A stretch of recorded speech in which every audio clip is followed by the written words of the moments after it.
On July 23, 1983, a routine flight across Canada turned into one of the most astonishing emergencies in aviation history. This is the story of Air Canada Flight 143, a flight that quite literally ran out of fuel at 41,000 feet, and the unbelievable skill and luck that brought it back down safely. Let's go back to the beginning. Flight 143 was scheduled to fly from Montreal to Edmonton, with a stop in Ottawa. On board were 61 passengers and 8 crew members aboard a brand new Boeing 767. This wasn't just any plane. It was one of the first in Air Canada's fleet, equipped with fully digital cockpit systems, including a sophisticated fuel quantity indication system, or FQIS. But that morning, before the flight even began, a critical issue emerged. Mechanics discovered that the FQIS wasn't working. The digital gauges in the cockpit that were supposed to show how much fuel was on board? Completely blank. Now, under standard aviation rules, this would ground the aircraft until the problem could be fixed. After all, flying without knowing how much fuel you have is incredibly risky. But that day, it didn't. Because one part of the FQIS was working intermittently, and because of scheduling pressures, the crew decided to go ahead. Fuel would be measured manually, using dipsticks, long metal rods that were inserted into the tanks to estimate the fuel level, just like checking oil in a car. Then the crew calculated, on paper, how much fuel they'd need. They measured how many liters of fuel were present and used a conversion factor to determine the weight of the fuel in kilograms, which is how the 767 systems calculated fuel consumption. But here's where everything went wrong. The Boeing 767 used kilograms to calculate fuel. However, Air Canada's older planes had used pounds. The mechanics and ground crew familiar with the older system accidentally used the wrong conversion factor. They thought 1 liter of jet fuel weighed 1.77 pounds, but in reality, it was 0.8 kilograms. Because of this, they only loaded about half the fuel required for the flight, and with no functioning fuel gauges, no one in the cockpit had any idea something was wrong. At 8:23 p.m., Flight 143 lifted off from Montreal and flew to Ottawa without any issues. More passengers boarded in Ottawa, and soon they were airborne again, cruising smoothly at 41,000 feet over Manitoba, heading west toward Edmonton. That's when the first warning light came on. The left engine had failed. At first, the pilots assumed it was a fuel pump issue. They tried switching tanks, activating auxiliary pumps, everything you'd normally do in such a scenario. But then, just minutes later, the right engine failed too. Suddenly, the aircraft went dead quiet. The low hum of the jet engines vanished. Lights flickered. Screens went dark. The plane lost all power. In the cockpit, the pilots realized a terrifying truth. They were flying a 95-ton glider. With no engines, the plane had lost not just thrust, but hydraulics, electrical systems, and cabin pressure support. They had no clear way to control the aircraft or know exactly where they were headed.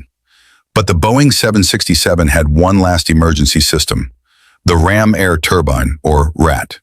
The RAT is a small propeller that drops out from the fuselage and uses the rushing air to generate just enough power to operate essential flight instruments and minimal hydraulic control.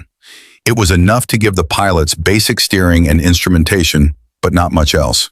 In the cockpit were Captain Bob Pearson, a veteran pilot with glider experience, and First Officer Maurice Quintal, a former military pilot. They quickly discussed their options. The first plan was to try and reach Winnipeg International Airport, but it soon became clear they weren't going to make it. That's when Quintal remembered something. There was an old Royal Canadian Air Force base in Gimli, Manitoba. It was closer than Winnipeg. If they could stretch the glide just a little farther, maybe, just maybe, they could make it. What the crew didn't know was that the airbase had been decommissioned. In fact, it had been converted into a drag racing strip. And on that very day, a family racing event was underway. Children, families, cars, all on the runway. Meanwhile, back in the sky, the pilots were wrestling with another problem. Because they had no flaps or spoilers, they couldn't slow the plane down properly. And since they had no engines, they couldn't go around for a second landing attempt. Their approach had to be perfect. Captain Pearson, drawing on his glider experience, attempted something never done in a commercial jetliner, a side slip. A side slip involves banking the plane while applying opposite rudder, forcing it to move diagonally through the air to bleed off both speed and altitude. It's a technique used by glider pilots, but on a Boeing 767, unheard of. Amazingly, the side slip worked. They descended rapidly, straight toward the old runway in Gimli. But as they touched down, the nose gear collapsed. It hadn't locked in place, likely due to the rough landing and lack of hydraulic pressure. Sparks flew. The plane skidded violently down the runway, sending smoke and debris in every direction. Families at the raceway ran for cover, not realizing a full-sized airliner was about to crash on top of them. But somehow, miraculously, the plane slowed and stopped just in time. No one on the ground was injured. And even more incredible, all 69 people on board survived. Once the plane came to a complete stop, passengers slid down emergency exits onto the drag strip. Most of them didn't realize how close they had come to disaster until much later.